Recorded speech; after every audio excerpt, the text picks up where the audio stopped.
Good morning friends. आज के इस वीडियो में हम लोग aetiology and treatment of hysteria के बारे में पढ़ने जा रहे हैं। इसके पहले की वीडियो में हम लोगों ने हिस्टीरिया की मीनिंग और सिम्टम्स के बारे में डिस्कस किया था। मीनिंग को थोड़ा रिफ़्रेश करते हुए हम लोग पढ़ेंगे। Hysteria is a type of mental disorder in which a wide variety of sensory, motor और साइकिक डिस्टर्बेंसेस में अकर। इसका मतलब ये है कि हिस्टीरिया एक तरह का मेंटल डिसऑर्डर है और हम ये कह सकते हैं कि माइल्ड मेंटल सिम्टम है इसमें, जिसमें कि पर्सनैलिटी बहुत ज़्यादा डिस्टॉर्टेड नहीं होता है, परंतु इसमें सेंसरी, मोटर और साइकिक डिस्टर्बेंसेस होते हैं जो एक नॉर्मल व्यक्ति में नहीं होते। It is a state in which a person or a group of people cannot control their emotions, for example cannot stop laughing, crying, shouting etcetera. यानी कि इनके अपने इमोशंस पर कोई कंट्रोल नहीं होता है। ऐसे लोग होते हैं जो हिस्टरिक होते हैं, उनका स्टेट ऑफ माइंड ऐसा होता है कि उनका इमोशंस जो है वो बिल्कुल ही कंट्रोल में नहीं रहता। यानी कि अगर वो हंसते हैं तो हंसते चले जाते हैं, रोते हैं तो रोते चले जाते हैं और बिना मकसद के भी बहुत ज़ोर ज़ोर से शाउटिंग करने का उनको हैबिट हो जाता है। It is an uncontrolled outburst of emotion or fear, often characterized by irrationality, laughter, weeping, etc. A psychoneurotic disorder characterized by violent emotional outbreaks, disturbances of sensory and motor functions. इसमें यही कहा गया है कि outburst होता है uncontrolled emotion का, या फिर डर का भी। डर के कारण भी इन लोगों में इस तरह के सिम्टम्स पाए जाते हैं। और उन लोगों में बहुत ज़्यादा इरेशनैलिटी, यानी कि कोई अतार्किक बातें वे लोग करते हैं, अतार्किक बातों पर हंसते हैं, कभी रोते हैं। यानी कि उन लोगों में एक तरह का साइकोन्यूरोटिक डिसऑर्डर होता है जिसमें कि इमोशनल कंट्रोल नहीं रह जाता और उनका सेंसरी मोटर फंक्शंस जो होता है वो भी, उसमें भी डिस्टर्बेंस पाया जाता है।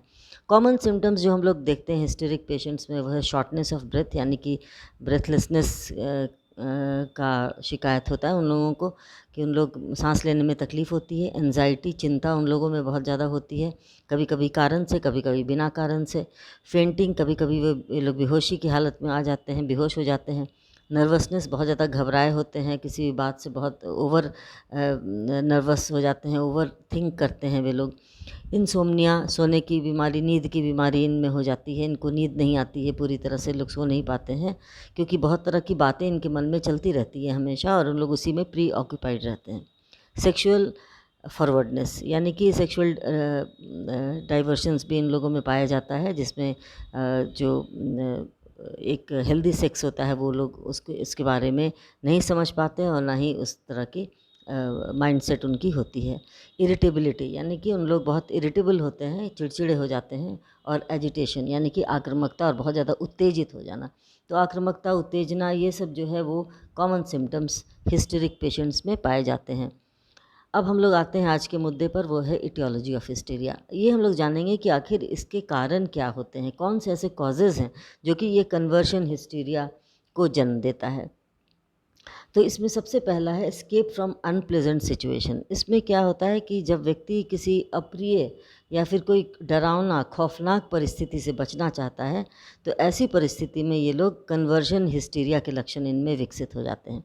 और कई ऐसे मनोवैज्ञानिक हैं जिन्होंने इसके बारे में कहा कि जब व्यक्ति किसी चीज़ से भागना चाहता है, एस्केप करना चाहता है, किसी ऐसे सिचुएशन से, किसी ऐसी परिस्थिति से जो कि उसके उसके लिए अनप्लेजेंट है, उसके लिए अच्छा नहीं है, तो फिर वो लोग एक शारीरिक रोग में परिवर्तित हो जाता है। इन लोगों का जो चिंता है, जो फियर है, वो शारीरिक रोग में परिवर्तित, कन्वर्स हो जाता है और तब इसीलिए इसको कन्वर्शन हिस्टीरिया कहते हैं।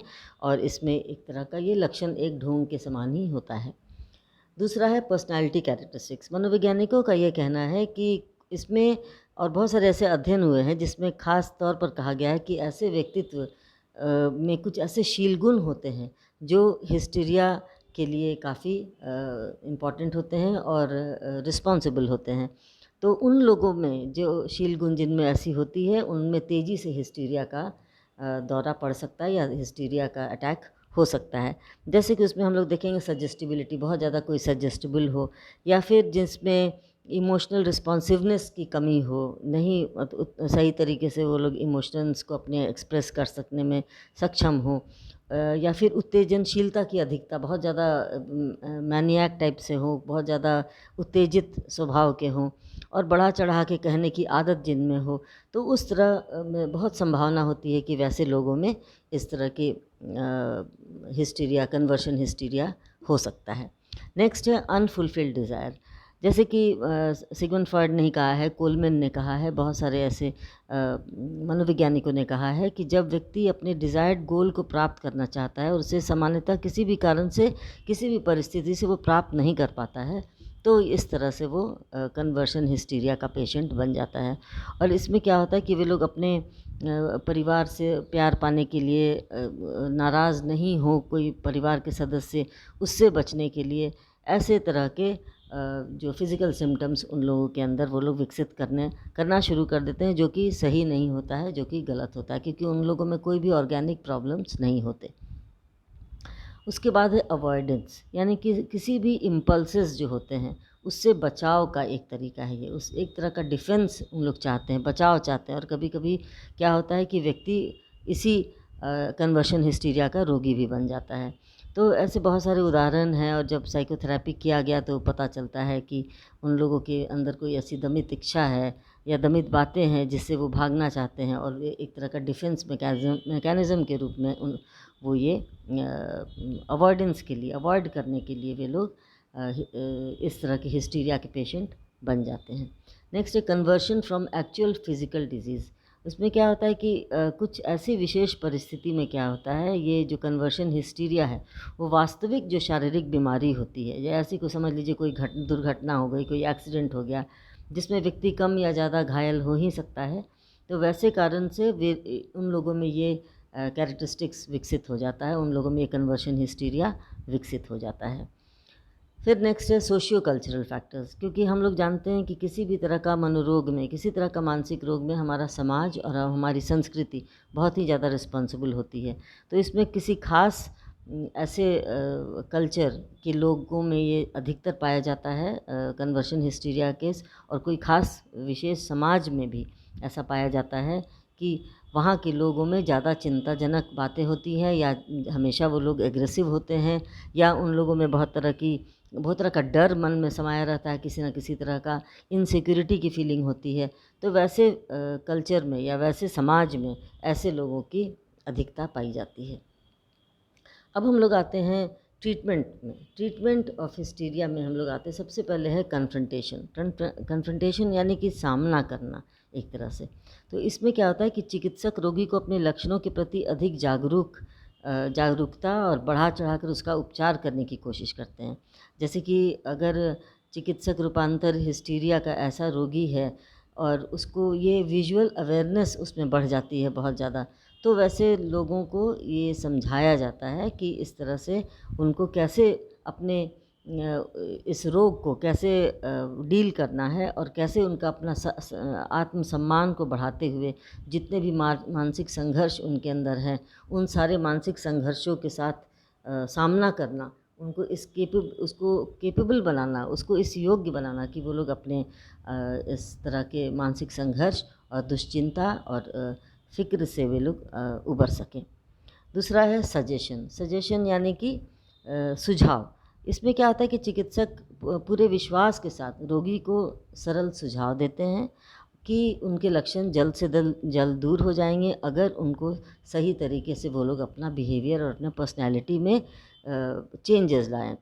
तो उसमें सुझाव जो दिया जाता है वो बहुत ही टेक्निकल होता है, और उन लोगों को उसका जस्टिफाई करना होता है। जो भी वो लोग सुझाव देते हैं उसका वो कारण बताते हैं कि किस कारण से उनको हुआ है ये रोग, और इस तरह का रोग अगर वो उनके अंदर रह जाएगा तो वो आगे चलकर और कठिन हो सकता है उनका जीवन। तो इस तरह से उन लोगों को समझाया जाता है, सुझाव दिया जाता है। उसके बाद साइको एनालिटिक इंसाइट। इसका मतलब ये होता है कि साइको एनालिटिक इंसाइट का मतलब होता है कि उनके अंदर साइकोएनालिटिक थेरेपी के आधार पर उन रोगियों को इंसाइट उत्पन्न यानी सूझ का विकास उसमें किया जाता है, ताकि वो लोग खुद समझ सकें कि उनके दैहिक समस्याएं क्या हैं, यानी दैहिक लक्षण जो हैं वो किस लिए उत्पन्न हुए हैं। क्या वाकई में उनको वो फिज़िकल रोग है, या फिर वो अपने मानसिकता के चलते लाचार हो गए हैं, या फिर उनको ये समझाया जाता है कि उनके जो पर्सनैलिटी में जो कैरेक्टरिस्टिक्स उत्पन्न हो गए हैं, जो कि किसी भी दुश्चिंता के चलते, किसी भी अनफुलफिल्ड डिज़ायर के चलते, या किसी भी तरह के दमित इच्छाओं के चलते अगर व्यक्ति के अंदर बहुत ज़्यादा टेंशन, बहुत ज़्यादा स्ट्रेस हो गया है, जिससे वो बचाव करने के लिए इस तरह के फिज़िकल सिम्पटम्स से परिवर्तित करने की कोशिश कर रहा है, तो वैसी स्थिति में फिर वो क्या होता है कि साइको एनालिसिस के द्वारा उनको ट्रीटमेंट किया जाता है, उनको एक सूझ का विकास किया जाता है ताकि वो अपनी बातों को समझ सकें। उनके अंदर जो चल रहे हैं बातें, जो कि वो कोई उनसे खुलकर बताया नहीं है, लेकिन एक साइको एनालिटिक या साइकोथेरापिस्ट उनको बता सकता है और उनके अंदर सूझ का विकास कर सकता है। अदर थेरापीज़ में ऐसे बहुत सारे थेरापी हैं जिसमें कि एंटी डिप्रेसिव ड्रग्स का होता है, कुछ सेंसिबल एडवाइस होता है। जैसा रोग का जो इंटेंसिटी होता है, जो तीव्रता होती है, उसी तीव्रता के आधार पर उनको ट्रीटमेंट भी किया जाता है। कभी कभी फैमिली थेरापी भी किया जाता है, बहुत इंपॉर्टेंट है, क्योंकि ये हिस्टीरिया के पेशेंट को हॉस्पिटलाइज नहीं किया जाता, ये मैंने पहले भी बताया आपको। तो जब हॉस्पिटलाइज नहीं किया जाता है, यानी कि आउट पेशेंट क्लिनिक में वे लोग आते हैं, सलाम लेते हैं चिकित्सकों का, कुछ देर रहकर ट्रीटमेंट लेते हैं और फिर घर चले जाते हैं। लेकिन घर का वातावरण भी कुछ ऐसा होना चाहिए ताकि उनको सपोर्टिव हो, वो लोग सपोर्ट कर सकें, उनके साथ एम्पैथेटिक व्यवहार कर सकें, उनके साथ सहानुभूति शो कर सकें और परिवार के सदस्य उनके साथ सही तरीके से व्यवहार कर सकें। इसलिए फैमिली थेरेपी का भी बहुत इम्पोर्टेंस इसमें है। तो कुल मिलाकर ये एक तरह के हल्के प्रकार का मानसिक रोग है जिसको हम लोग ट्रीट कर सकते हैं और ट्रीटेबल है, और इसमें बहुत ज़्यादा समय भी नहीं लगता है। बस इसमें यह है कि इंसाइट का विकास हो, उनके पेशेंट को अंदर से मजबूत होने की बात हो और वो लोग अपने आप को, आपके अंदर इतना सेल्फ कंट्रोल अपने अंदर ले आ सकें, अपने अंदर इतना कॉन्फिडेंस ला सकें ताकि अपने इस बीमारी से अपनी प्रॉब्लम्स को सॉल्व कर सकें। इस तरह से आज हिस्टीरिया का ये चैप्टर समाप्त होता है। आशा है आपको समझ में आया होगा। अगर किसी तरह का कोई क्वेरी आपके मन में होगी तो निश्चित रूप से मैसेज बॉक्स में डालिएगा और हम कोशिश करेंगे कि आपके हर सवाल का उत्तर दे सकें। धन्यवाद।